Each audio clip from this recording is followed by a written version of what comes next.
Mayad nga po mga kasimanwa, narito na naman po tayo sa isa na namang edisyon ng Arampangan sa Kapitolyo o Ask for Short, where tough questions meet transparent answers. At syempre, kanino pa po ba magmumula ang mga katanungang mahalaga sa mga kapwa natin Palawenyo, kundi mula sa ating local media. Kaya't malugod na pagdating sa ating mga kasamahang mamamahayag. And maraming salamat po sa inyong time and effort. Kaya maraming salamat po sa mga kasamahan natin sa media. Ang ating pong mahal na gobernador, he's mainstreaming good governance. At ang mga mahahalagang elemento po niyan ay transparency, accountability, rule of law, and participation. At isa nga po itong Arampangan sa Kapitolyo sa mga paraan upang maisulong nating totoo ang transparency and good governance in general. So with that, I will now give the floor to our governor, a champion of good governance, Governor Dennis M. Socrates. Matamang salamat, Ma'am Chini. Mayad nga po kanindong tanan. Igsa to mga kasimanwang aga para matidali sa ang ating mainstream media na nasa likod ng balita. So thank you for being here again, and we hope to make this activity stable. No? Sana ma-perfect natin na every last Friday of the month. Hindi ko na alam sa Disyembre, mahirap. No? Pero we were trying to establish stability sa ating regular na Arampangan sa Kapitolyo. Sapagkat ito yung kumustahan natin with the public, no? Bahagi ng trabaho. Kaya kahit na nakakanerbiyos, ay sinisikap nating maisagawa ito on a regular, stable, monthly basis. I like the word stable. It's really, para sa akin, maganda, mahalagang konsepto. Sapagkat yung stability, sa Tagalog, ang ibig sabihin nun, maasahan. So sana maasahan natin na every month meron tayong ganitong get-together. And this month, November, we are still in the month of remembering our beloved dead. No? At paalala rin sa atin na ang ating buhay sa mundo ay may katapusan. May kilang actually. Ang mahalaga kung ano yung mangyayari sa atin sa pagtawid natin sa walang hanggan. No? And kahit naman, bagamat maiksi nga ang buhay sa mundo, siyempre mahalaga rin yung ating gawain dito, yung ating mga tungkulin, sapagkat ito naman ang paraan, ito naman ang daan, ito naman ang parang magbibigay daan sa ating pagtawid sa kaligayahang walang hanggan, no? Which is the one thing necessary. And ako, we were to go back to the idea of yung aking tenure sa Kapitolyo. Gusto natin maging one long meditation on good governance and also one long teaching moment. We want to share with as many people as possible what good governance should be or how we should understand it kung hindi man natin maisabuhay ng perfecto. Ano ba talagang matinong pamamahala? And bahagi nung teaching moment natin sa Kapitolyo, gusto kong ibahagi lalo na sa kabataan na sa ating mga politiko, mahalaga na hanapan natin sila ng eternal perspective, ng supernatural perspective. Dapat makilatis natin, lahat tayo dapat merong ganong consciousness na hindi sa mundo nagtatapos ang lahat. Meron tayong patuloy na pag-iral, pagkalipas ng ating panahon sa mundo.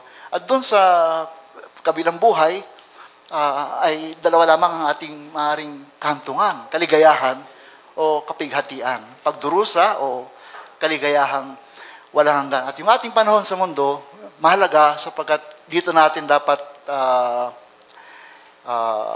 this is where we earn or this is where we prepare.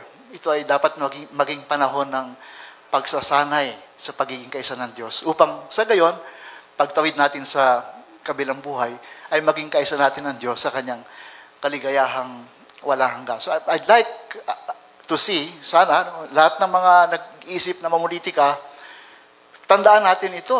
Na yung ating pananagutan, maaaring malusutan natin sa daigdig, yung pagbayad sa ating mga kasalanan, sa ating mga pagwawalang hiya. sa ating mga inapi, sa ating mga inatraso, sa ating mga maling ginawa, sa kabilang buhay ay naroon ang huling pagsusulit. So we have to be conscious of that. I think if more politicians, especially among the young, adopt or acquire that eternal perspective, that tawagin natin supernatural perspective, na mayroong Diyos, na tayo ay mananagot sa Diyos, no?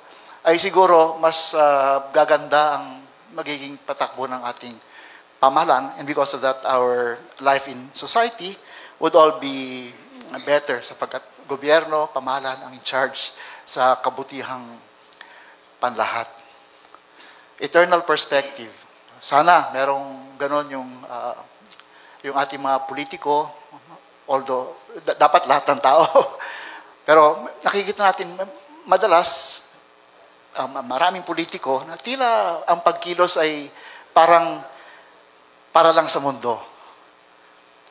Hindi dapat ganon. No? Dapat yun ay ma-develop sa ating mga kabataan na mayroong Diyos and God actively intervenes in history. Bagamat malaya ang tao, may kalayaan ng tao, ang Diyos pa rin ang masusunod. Ang Diyos pa rin ang may planong mabuti para sa lahat. At kung tayo ay kasama sa plano ng Diyos o nakikiisa tayo doon, tayo ay tatamasa ng kaligayahang walang hanggan. Kung tayo naman ay sumuway, matutupad pa rin yung plano ng Diyos, pero tayo ay mapapahiwalay sa kaligayahan, mapapasama ang ating kalagayan sa walang hanggan at ayaw nating mangyari yun. So our time on earth, especially our work, our time trying to fulfill our duties, lahat tayo may kanya-kanyang trabaho. Media is a profession that is necessary, that is good. You provide a service to society. Yan ang paraan ng ating pagsasabuhay, ng pagsisikap na maging kaisa ng Diyos. It should be the means for growing bilang mga tao. Dito tayo dapat lumago sa ating karaniwang gawain sa pagiging mabuting tao. Sapagkat yun naman ang kailangan para maging maligaya tayo sa buhay na walang hanggan. Maabutan tayo ng kamatayan na yung ating kalooban ay oriented towards goodness, towards the truth, towards the good. No? At nang sa gayon, maging kaisa natin ang kaganapan ng totoo at mabuti sa walang hanggan. So our work here, our time on earth should be, sa Latin, maganda yung phrase, no? Nakita ko ito sa Biblia. I think in one of the Psalms or one of the wisdom books, no? Proverbs, Psalms, or Ecclesiastes, ang linya ay sa Latin, dapat yung ating buhay sa mundo ay maging spatium vere penitentiae. Spatium vere penitentiae. Literally, space for true penance. No? Pero we can understand, translate it loosely, but more accurately, comprehensively as room for true repentance.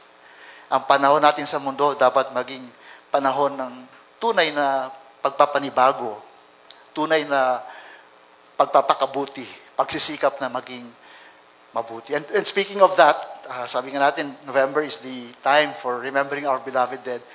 November, recently, a few days ago, pumanaw na si dating Congressman and Deputy Speaker Alfredo Amor Abueg Jr. No? Siya ay, para sa akin, isa sa mga pinakamalalaking statesmen ng lalawigan ng Palawan. No?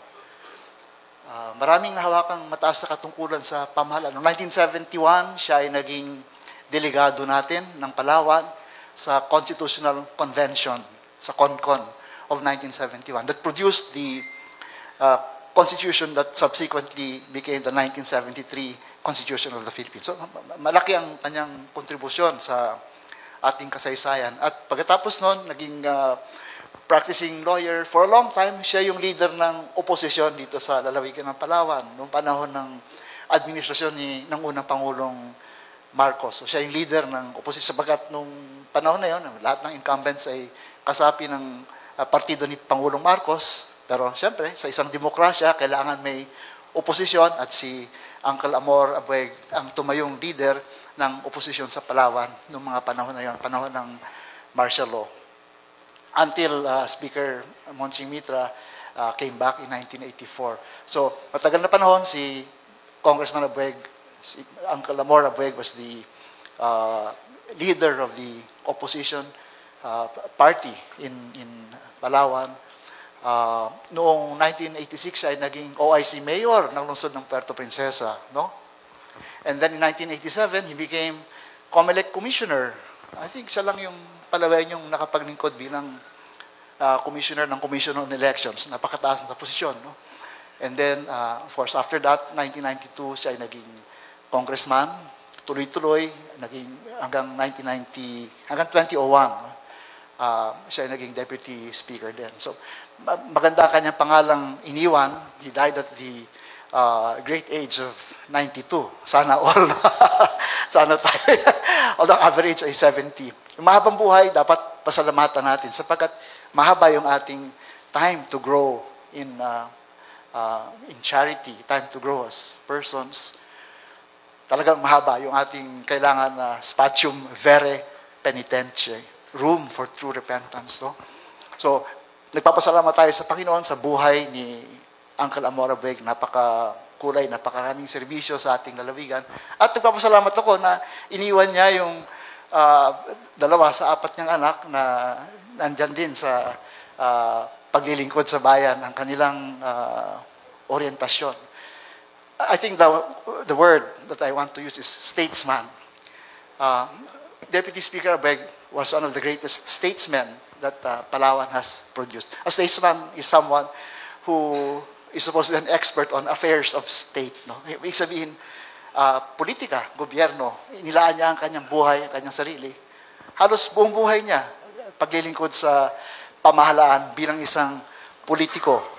Wow, no?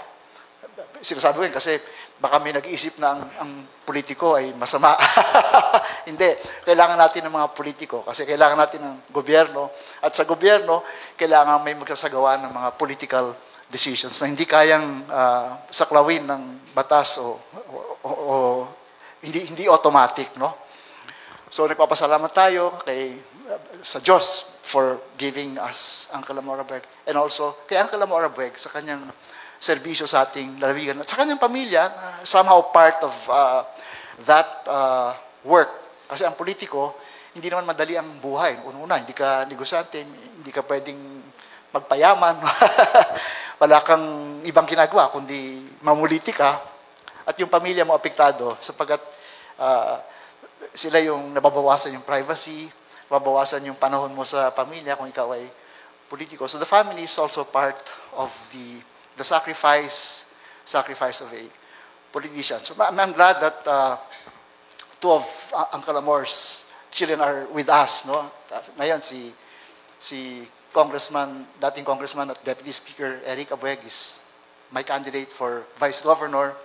And si dating Congresswoman Beng Abueg Saldivar is our candidate for Congresswoman of the 2nd District of Palawan. So salamat sa pamilya Abueg. So with that, let the hostilities commence. Thank you so much, Pugo, for your inspiring, compelling, at the same time relatable and heart-piercing opening statement. Naantig din po ba ang damdamin nyo, yung mga kasama natin sa local media?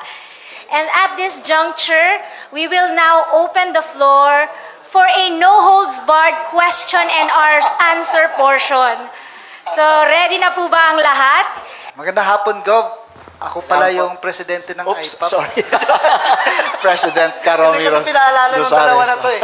Joke lang po, Gob. Anyway, Gob, tanong ko po, kasi no holds bar na rin lang, napag-usapan na rin yung mga issue about doon sa kay Crait.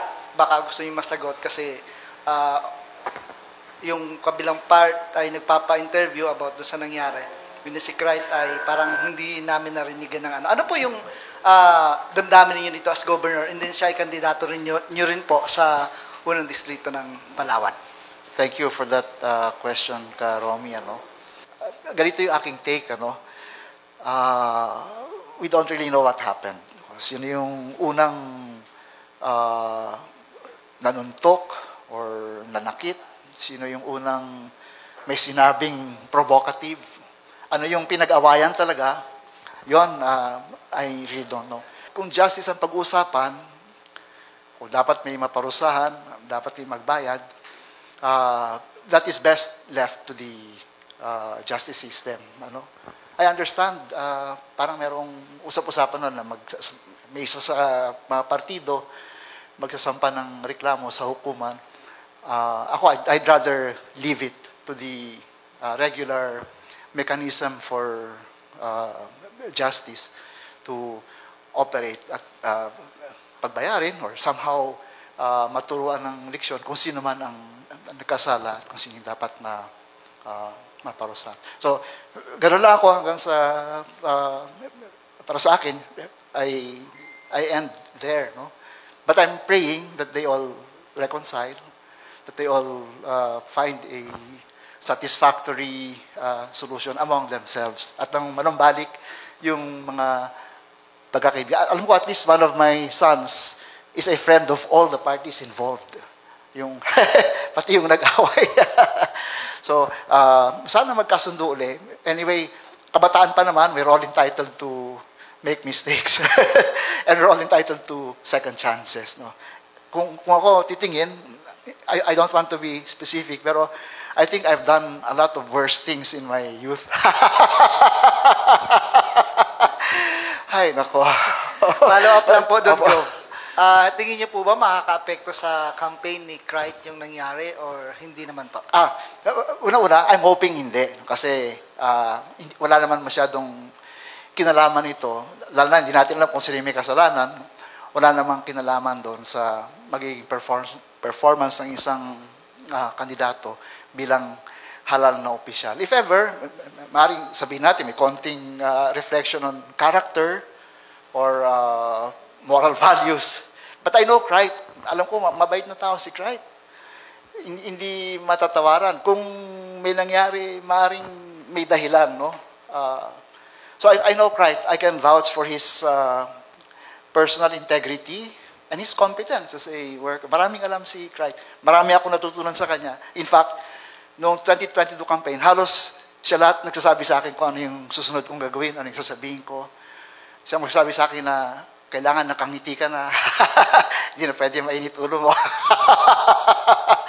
So I love Cright. I like Cright. I can really vouch for his good character. Pakikinabangan natin yan, alagaan natin yan bilang politiko. Huwag sanang maging bahid sa kanya yung incidenting naganap.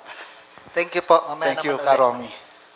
All right, next question please. Ayan, kahit nakaupo lang ba? Jillian from Radyo Pilipinas, Palawan. Gov, you have expressed great desire to do what is right and to really stand up for what is true at yung good governance po talagang inyo pong binabanggit lagi. Sa lahat ng pag-uusap, we always put that first. Pwede nyo po ba kaming bigyan sa public and media ng example na pinakamahirap ninyong naranasan by doing what is right and standing up for what is true in order to really implement that good governance, and paano po yun nakaka-apekto sa inyong profession ngayon as a politician, and paano naman naka-apekto sa service po ninyo sa taong bayan? Thank you po. Thank you. Kung ngayon, hinuhukay ko yung aking alaala, wala akong maisip na dramatic na example of naranasan na sa panindigan for good governance. Pero isa sa mga tough choices na recurring on a day-to-day basis, political decisions, no? Yung appointments. Appointments, kasi kailangan mo ng politiko, kasi appointments are basically a political decision. Kung sino yung i-appoint mo. Let's say, may isang posisyon na bakante sa civil service, regular, permanente, may compensation package, medyo attractive sa maraming aplikante. Maraming aplikante. Lahat sila qualified. Pero isa lang ang mailalagay mo. Sa akin, mahirap na decision yon. It's a political decision, hindi rin pwedeng arbitrary. Political lang siya kasi hindi quantifiable. No? At a certain point, everyone will be the same. No? Pare-pareho kayong may master's degree, pare-parehong pasado sa exam. Pero isa lang ang kailangan piliin. Yun ang political decision. Pero ang political decision, hindi pwedeng arbitrary. Hindi lang siya quantifiable. Pero kailangan para pa rin sa kabutihang panlahat ang iyong decision. So paano mo gagawin yun? Mahirap. Walang formula dyan. No? So, pag may pinili ka na isa, magtatampo yung tatlo na mas maraming magagalit sa iyo politically, no? Pero ang paradigm mo dapat ang iyong layunin, tumama ang iyong pinili. Dapat ito yung the best para sa common good. Conscience also, no? Ano ba yung mga conscience calls? Endorsement ng Ipila Nickel Corporation, endorsement by the Sanggunian. I think this was part of their application for an SEP clearance, which is also part of their application for a renewal or extension of their mineral production sharing agreement. This is a basic contract between the mining company and the government. MPSA. Yun yung huling kailangan nilang makuha sa gobyerno, MPSA. Pero bago nila makuha yun, dapat meron silang Environmental Compliance Certificate, mahabang proseso yun. At bago makuha yung ECC, dapat may SEP clearance sila. At bago nila makuha yung SEP clearance, dapat may endorsement sila mula sa barangay council, municipal council, or any of the two. Barangay, munisipyo, or Sangguniang Panlalawigan endorsement. No? So nag-endorse yung Sangguniang Panlalawigan, ayaw yata ng munisipyo. So, 2 out of 3, kailangan ng barangay at saka panlalawigan. Nag-endorse yung panlalawigan, which I felt, as a matter of conscience, I had to veto. Kasi alam ko, una-una, hindi nagdebate, hindi dumaan sa proseso. Walang public hearing na isinagawa yung Sangguniang Panlalawigan. Minabilis ang pag-approve. In fact, yung pag-veto ko was triggered also by a privilege speech by Board Member Nieves Rosento kasi pumalag siya doon sa bakit na railroad. So I felt I had to veto it as a matter of conscience. And I know that was part of my separation from the majority. Siguro that was one of the important points na magkahiwalay na kami ng mayorya ng PPP sa Sangguniang Panlalawigan. So yun yung cost.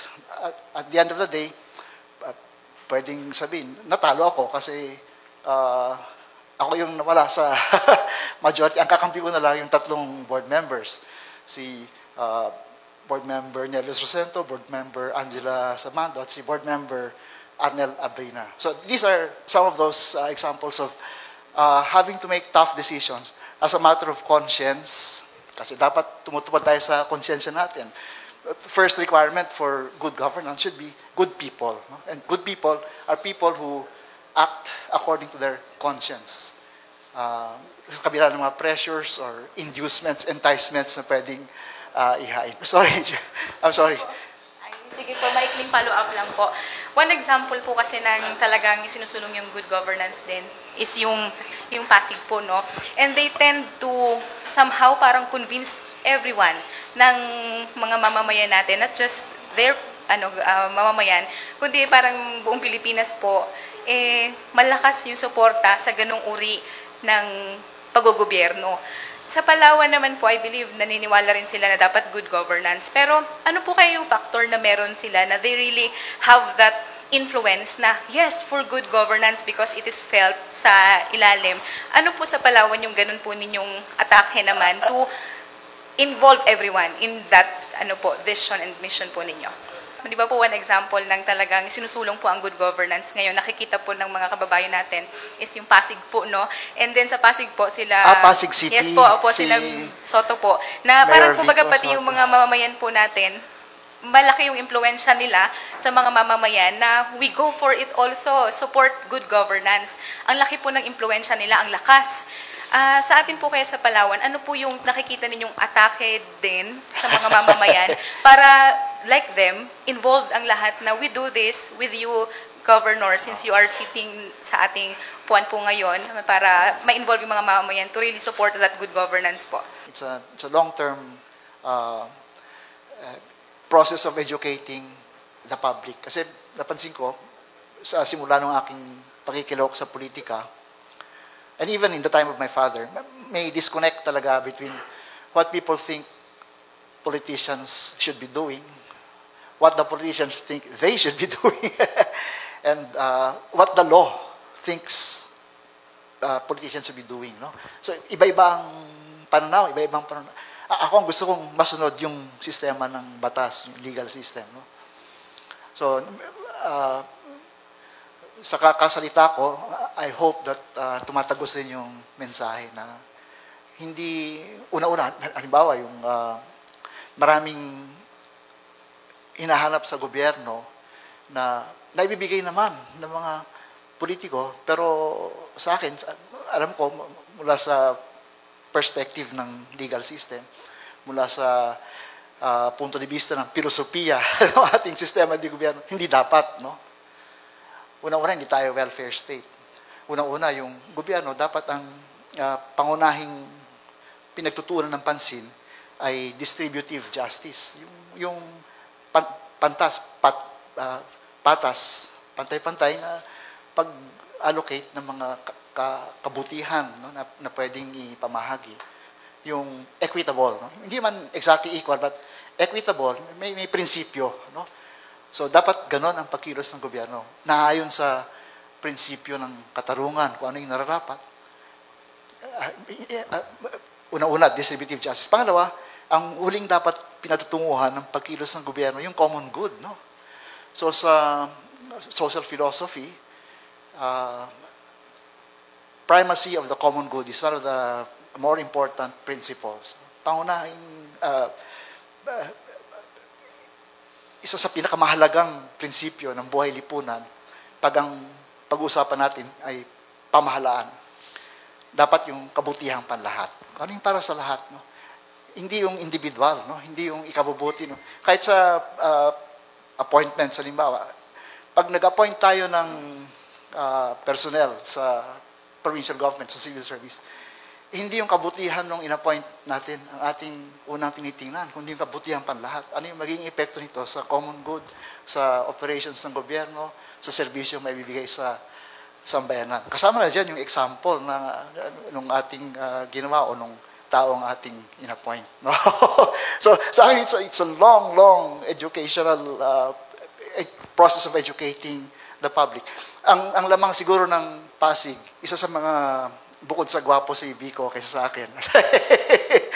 Ang lamang nila, mas mataas ang antas ng kamalayan sa Metro Manila kaysa sa mga probinsya. No? I think we can agree on that as a general principle. Mas sophisticated. In the same way that other countries who have a longer history are more sophisticated than us. Like, yung first world, sa haba ng kasaysayan nila, the US has been an independent nation since 1776. Tayo, 1898 or 1946 lang. So, 200 years ahead sila sa atin. Alam na nila na yung corruption, masama, na hindi ayos pag yung ating mga politiko ay ang trabaho lang, mamigay ng pera. Hindi ganon, no? So, kailangan natin ng maayos na tao sa gobyerno. Matagal pa natin mapapatagos siguro sa karamihan, sa lubhang nakararami. Pero hopefully abutin tayo. But it's a matter of time. It takes history. We are a young democracy. In fact, we just got back our democracy from a martial rule. Kumbaga, 1986 pa lang tayo nagsimula. At parang nagsimula tayo sa zero. Kasi nag-reset nung martial law.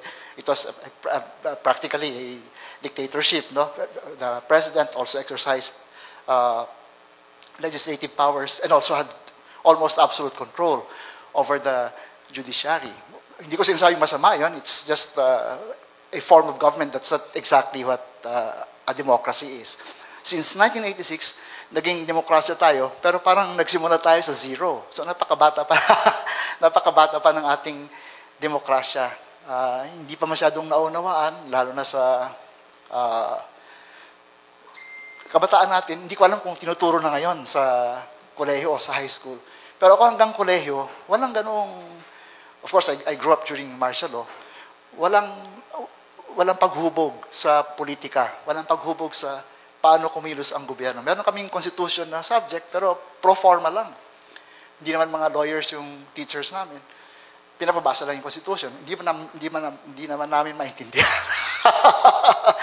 Wala naman nag-explain ang ibig sabihin ng habeas corpus, ano ibig sabihin ng certiorari.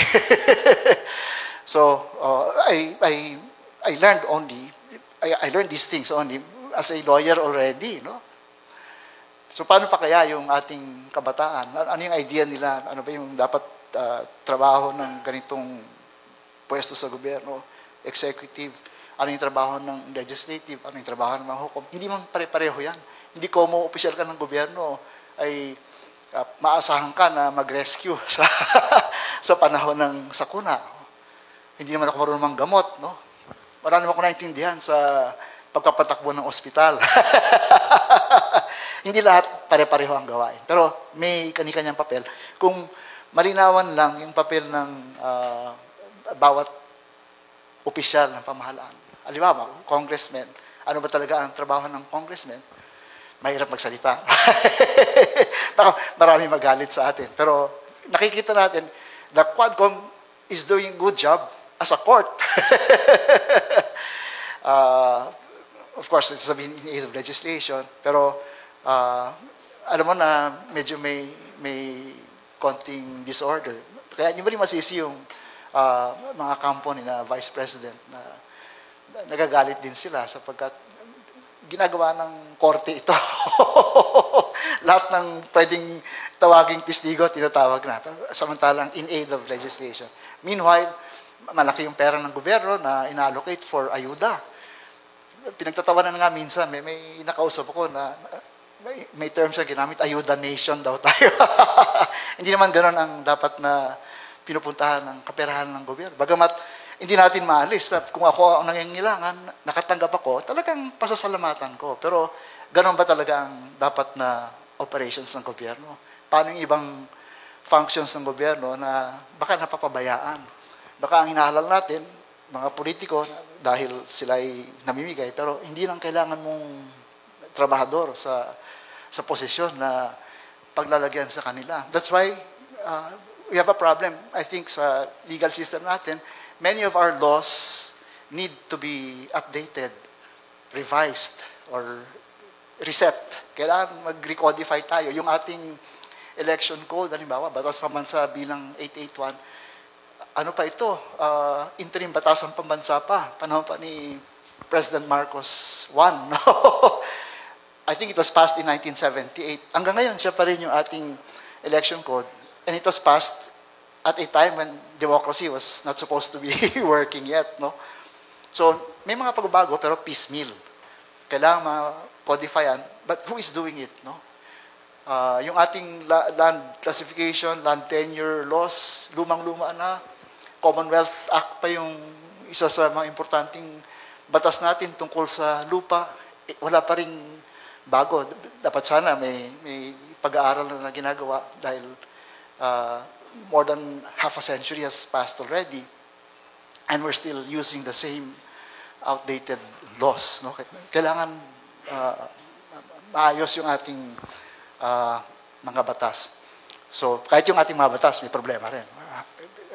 Kung susundin natin yan, mas mahirap. Pero, still, the basic principle is rule of law pa rin talaga dapat ang gobyerno. Dahil the only way to really work towards justice as the primary objective of government is through the legal system. The legal system, ang mga batas supposed to be, ideally, yan ang mekanismo ng lipunan, ng sambayanan, para tumungo sa katarungan sa lipunan. No? At ang lipunan na walang katarungan, sabi nga ni San Agustin, hindi talaga sambayanan. Pag walang katarungan ang lipunan, yan ay hindi na sambayanan, kundi kawan lamang ng mga magnanakaw. We don't want that to happen to our society. Thankfully, hindi naman tayo umabot pa sa ganoong kababa. Pero we can imagine na may mga failed states na nakikita na tayo because of social media. We know what's happening in Somalia, in some countries in Africa, and even in some countries in Latin America. Narco-politics ang umiiral, no? So ayaw nating umabot sa ganon. Although we are far from the ideal of a first world legal system that's working, like the Netherlands or Germany, England, and even the US. Pwedeng ideal, although marami mag-object na siguro ngayon. Sabihin lang, hindi na masaya sa Amerika. Pero yung mga demokrasyang yan, mas hinog kaysa sa atin, sana umabutin tayo sa ganoong kalagayan. Okay, thank you, Go, for that profound answer. And we're down to last two questions. Questions na. Magandang hapon po, Roel Caralipio sa Radyo Palawenyo. Magandang Balikan ko hapon po, Governor, yung sa mining. How true po na meron na rin pong na-approve na pagmimina sa Aborlan, particular sa Hulandanum? Wala pa po akong balita. Ang alam ko noon, pumasa na yung amended ican map nila. So, maaring may mga hinahabol na pwedeng minahin na nailagay na doon sa pwede nang minahin. No? Pero as to the issuance of a mineral production sharing agreement, wala pa akong balita. Baka wala pa kasi I'm sure dadaan sa PCSD yun, no? Pero wala pa kaming in my recollection, wala pa kami na dadaanan sa Aborlan. Okay. Nasa Sangguniang Panlalawigan, yun pong proposed ordinance para po doon sa 25 years mining moratorium na napagkasunduan o napag-usapan sa Mining Summit. If ever po na hindi pa na-aprobahan yun at dumating po sa puntong nagpasa ng mga endorsement, ang barangay, ang munisipyo, ang Sangguniang Panlalawigan, ano po ang magiging position ninyo? Thank you, Tangerwel. Kung merong may endorso ngayon na mining operations, yung Sanggunian, I think I will have to veto again, kahit na ma-override. Sa akin naman, I'm not really attached to the results, pero we have to do what we have to do, no? I will veto kung i-override ng Sanggunian. That's their prerogative also. Pero I think mag-iisip din yung mga board members natin. As to the status naman of the moratorium, actually may naka-pending na panukala. Ang tatlong kakampi nating kong board members, si board member Angela Sabando, board member Nieves Rosento, at si board member Arnel Abrina, co-authored a very comprehensive ordinance, no? Calling for that moratorium, 25-year moratorium on mining, which is now pending in the Sangguniang Panlalawigan. Naungkat yan nung last week, nagkaroon ng Provincial Development Council. That question was raised and I think na ipaliwanag din doon sa Provincial Development Council na ito ay nakapending sa Committee on Environment and Natural Resources. Pero I also stand with the proponents, no, na kailangan natin ng moratorium, tigil muna sa bagong mining operations. And this is the result of the Palawan Stakeholders Congress on Mining and the Environment na pinatawag ng provincial government noong April 2024. 3 araw na pag-uusap. I'd like to think buong lalawigan ng Palawan, lahat ng sektor were well represented. Selected by us, of course, o yung convening party, PGP. Pinili natin. Pero ang pagpili natin, tiniyak natin na lahat ng dapat marinig ay naroon. Marami lang hindi pumunta. Inibita natin yung mga congressmen, inibita natin yung mga Sangguniang Panlalawigan members, lahat ng mayors, lahat ng MPDC, Municipal Planning and Development Coordinators. Marami rin pumunta, pero marami hindi nagpunta. Siguro hindi sila interesado. Pero because of the invitations, alam natin na well represented or well distributed yung delegado doon sa Stakeholders Congress. At yung overwhelming majority, pagdating ng katapusan, botohan sa mga propositions. One of the first propositions was tigil muna ang mina. At maganda yung explanation. Unang-una, ang topografiya ng Palawan ay maselan. Pahaba at payat yung ating mainland. Tapos, karamihang bahagi ng lupain natin, bulubundukin at gubat. Actually, human settlements are para sa coastal areas lang. Yung maliit lang compared to the whole. Maliit lang yung ating kalupaan na pwedeng maging mga lungsod at bayan. Karamihan ng lupa ng Palawan, gubat at bundok sa gitna, sa kahabaan ng Palawan. At nagkataon na yung nickel nandoon sa ilalim ng gubat, sa itaas ng bundok. So kung papayagan natin ang mina, at ngayon, marami na palang applications, no? 65 yata ang nabanggit sa Palawan News. And then 13 are actively operating or at least may mining contracts already. 65 yung applications all over Palawan. Kung papayagan mo lahat yan, mauubos yung bundok natin. Una, mauubos yung gubat. Bawat mining operation, hindi lang masyadong na-highlight. Pero pag may minahan, sigurado ka na lahat ng puno sa itaas ng, siyempre bago hukayin yung lupa, puputulin mo yung puno. At katakot-takot na dami ng puno pala ang pinuputol. Sa bawat isang mining site lang, 54,000 trees yung bilang nung, I think Palawan News also mentioned it. Isang mining site lang yon, 54,000 kapuno na gubat. Kung papayagan natin ito, mauubos yung ating gubat at bundok, mag-iba yung landscape. Ayaw mo rin one of these days magising ka na pag biyahe mo sa Brooks Point, wala ka na makitang bundok. Iba na yung itsura. So, tigil muna. Una-una, masayaran yung ating topography.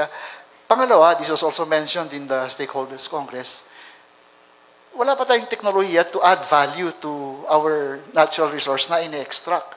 Ini-export natin yan, lupa lang. Wala tayong dagdag na halaga para mas malaki yung kikitain natin. Pinamimigay lang natin yung lupa. So, mura siya. Pangatlo, hindi natin alam kung may ibang minerals pa yung kasama doon bukod sa nickel. And then, pang-apat, which is probably the saddest part of the argument, mahina pa ang ating mga institusyon sa pag-regulate, monitor, at pag-enforce ng ating mga regulasyon. Madaling, ang term nga nung isang obispo, madaling bilhin yung mga karamihan, maraming opisyal na dapat sila yung regulator, enforcer, or monitor, kayang bilhin ng mining company at madaling dayain ang pamahalaan, madaling dayain ang sambayanan. Kawawa tayo. Mauubos yung ating likas yaman na ang kinita natin, barya lamang. Okay. Tangayro. Pahabol na rin po, Governor, nabanggit nyo kanina yung pagbebeto ng ninyo at pag-override ng veto power ninyo ng Sangguniang Panlalawigan. Opo. May kinalaman po ba ito doon po sa inisyu ninyong Memorandum Order 314 dated November 8? Nag-aatas po sa Local Finance Committee sa department heads ng provincial government, program managers, directors na lahat ng invitation ng Sangguniang Panlalawigan for the budget hearing ay i-refer sa Local Finance Committee. At ano po yung dahilan? Bakit po mayroon kayong order? Medyo hindi talaga siya directly related to the issue of mining. Ang aming iniiwasan doon sa pagpapatawag ng department heads, yung nahaharas sila sa kanilang trabaho. Samantalang sa katunayan, hindi naman department heads ang may huling say sa proposed budget. It's really the Local Finance Committee. In fact, tingin ko maraming department heads hindi masaya palagi sa doon pa lang sa budget na ipapanukala ng Local Finance Committee at pipirmahan ko para ay sumiti sa Sangguniang Panlalawigan. So sinasabi namin sana sa Sangguniang Panlalawigan, huwag nyo nang tawagin yung department heads kasi hindi naman sila yung nagdesisyon na bawasan yung kanilang budget o dagdagan. Although, normally, actually, legitimate right rin sana ng Sangguniang Panlalawigan na tawagin yung department head. Ang napansin namin, minsan ay naabuso, no? Na papadalas yung tawag, naharas. Sabi namin, i-clear na lang muna para may protection din yung department head na may excuse din siya sa Sanggunian, sabihin hindi siya mag-attend kasi walang clearance or the LFC will answer for them. Nung panahon po ba ninyo, nung Vice Governor kayo, hindi po nahaharas yung mga department heads? Sa pagkaalam ko, hindi. Very ano kami noon very compliant. Mabait yung sangguniang panlalawig kasi kakampi namin yung executive. Walang hindi pagkakaunawaan. And we always presume that kung dumating na sa amin, dito na pag-usapan na yan siguro sa executive building, no? Among the department. Alam na nila yung kanilang gusto. Basta yung gusto rin ng sanggunian, kahit paano ay mapagbigyan din naman noon. But, nung last time kasi namin na Arampangan, nung natanong ko sa inyo na kung sakali si Mayor Ami advice sa wala ko. But yung time, May product device cover yung tumakbo since siya yung nagpunang Oo. announce it public na kami siya. So yun po, for many years mo na financial COCH. At siya na po talaga yung official candidate na PPP for the governor LC. Ano po yung pwedeng nung masabi natin edge, then syempre superan? I'd like to express my best wishes to Mayor Ami. She has been a good colleague. Kasama ko siya sa PCSD. She had been a very active and cooperative member of the council habang ako ay chair. At sa Provincial Development Council, active din siya. In fact, she attended the last semestral meeting of the Development Council. So wala akong masamang masasabi against Mayor Ami. As to being opponents sa vying for the same position, of course it's her right. Everybody has its civil rights, no? Karapatan ng bawat butante na magangad rin. Pwede tayong kumandidato, no? I don't want to discourage anyone.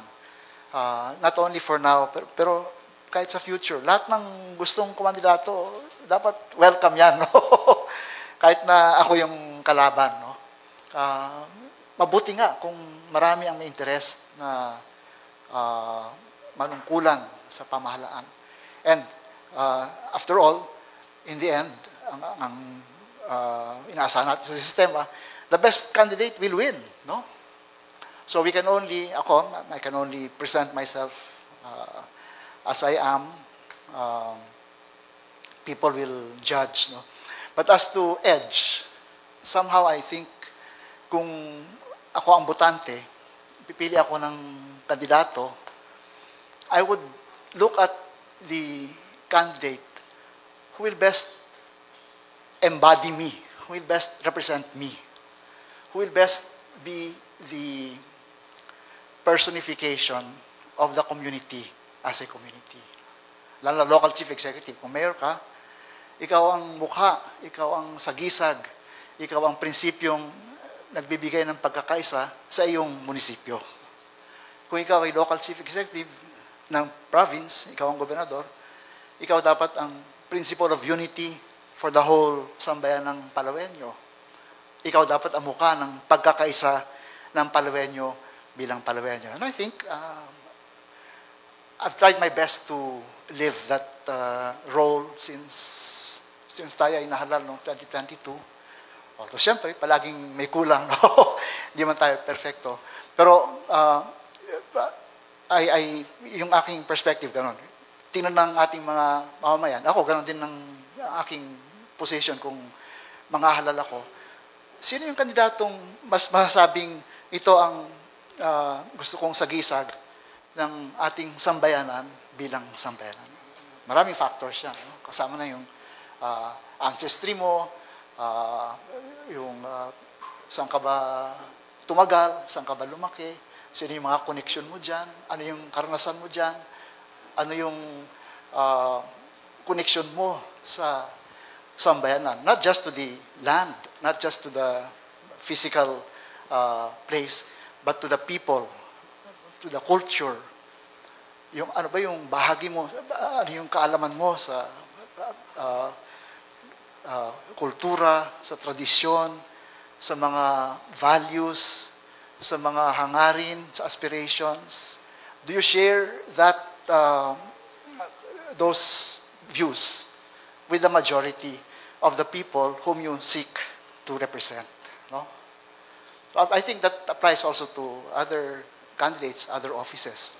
Sino yung pwede kong sabihin na ito tatayo para sa akin? Ito yung kinatawan ko sa gobyerno. Ito yung magdadala ng aking mga hangarin, ng aking mga pagpapahalaga, ng aking mga pangarap bilang Palawelyo. Not just as an individual, but as a member of the community. Thank you. Okay, thank you. I think we have another question coming from Sir Mac Asatilia of Thank you po. Bandera. Thank you for the chance. Gov, magandang hapon po. Marami pong pamilya at mga estudyante po ng Palawan State University taking nursing courses na umiiyak at dahil po sa kasiyahan ngayon pong araw kasi talagang Natakot ako. Opo, so I heard parang almost 90% po ata, hindi lang ako sure yung nakapasa as a registered nurse. And alam po natin na marami po tayong scholars po doon ng provincial government. Ano po ang gusto nyong sabihin sa kanila? And I heard din po from them na mukhang mayroon pong parang gift giving or thanksgiving na or na mangyayari po sa provincial government sa ganun po. We are happy for them, and we are happy that we have a new set of professional nurses who will continue serving not only our community but also the world. No? So we have to be generous also. So hindi lang sa atin ang implication. No? Kung saan man sila mapunta, ito mga bagong lingkod sa kanilang disiplina. So congratulations. Thank God. Alam ko, mahirap yung mga professional exams. As an aside, no, I attribute my conversion to the bar examinations. I was such a bad student. Hindi ako nag-aral. Puro kalokohan lang yung ginawa ko sa 4 na taon sa law school. Hanggang ngayon, pinagbabayaran ko pa, pinagsisisihan ko. So when the time for me to take the bar exams came, nagkataon na nawalan ng trabaho yung tatay ko. So sabi ko sa sarili, hindi pwedeng hindi ako pumasa sa unang take na ito. Pero wala akong alam. Doon ako naging madasalin. And I'm telling everybody, prayer really works. Huwag niyo lang sadyain, ha? Paging pabaya talaga. Pero, I consider it a miracle. Okay? Hanggang ngayon, tuwing Miyerkules, I try to pray the novena to our Mother of Perpetual Help. Yan yung mga tinakbuhan ko nung ako ay nag-bar exams at saka waiting for the results. And of course, si St. Jude, the patron saint of the impossible. So every year, I try to go to the National Shrine of St. Jude malapit sa Malacanang para magpasalamat at para ipalaganap na subukan nyo. Kung meron kayong mabigat na kahilingan, mabigat, yung talagang problema, halos imposibleng matupad. It works, no? So professional exams are always a conversion moment. Congratulations ating mga nurse. Thank you, Sir Mac. Okay, I think that concludes our Arampangan sa Kapitolyo. And right now, we would like to hear a closing statement from our governor. Once again, thank you sa inyong lahat, sa inyong presensya at pakikilahok. Sana nga may pagpatuloy natin ito na on a regular basis, on a more stable basis. Right now, maraming problema ang pamahalaan panlalawigan na hindi ko alam yung iba. Pero umaasa ko, malaki ang ating provincial government. We have very good department heads and very good program managers.